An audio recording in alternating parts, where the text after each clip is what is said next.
ए, सुन, जिस दिन तूने अपने माँ बाप की आंखों में आंसू देख लिए ना, समझ लेना उस दिन की तू जिंदगी की सबसे बड़ी जंग हार चुका है।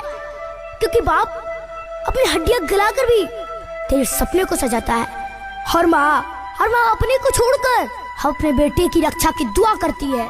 अरे मेरे दोस्त, लेकिन जब एक औलाद अपने माँ बाप से मुंह फेर लेती है ना, तो माँ बाप का रूह जीते जी कांप उठता है। याद रखना, पैसा दोबारा आ सकता है, नाम दोबारा बन सकता है, लेकिन माँ बाप दोबारा नहीं मिलते। जिस दिन माँ बाप का हाथ तेरे सर से हट गया ना, समझ लेना उस दिन तू हजारों की भीड़ में खड़ा होकर भी अकेला रहेगा। मेरे दोस्त, तू अकेला रहेगा। अगर आप भी अपने बाप से सच्चा प्यार करते हैं तो अपने माँ बाप की कसम इस वीडियो को लाइक करके शेयर जरूर करना।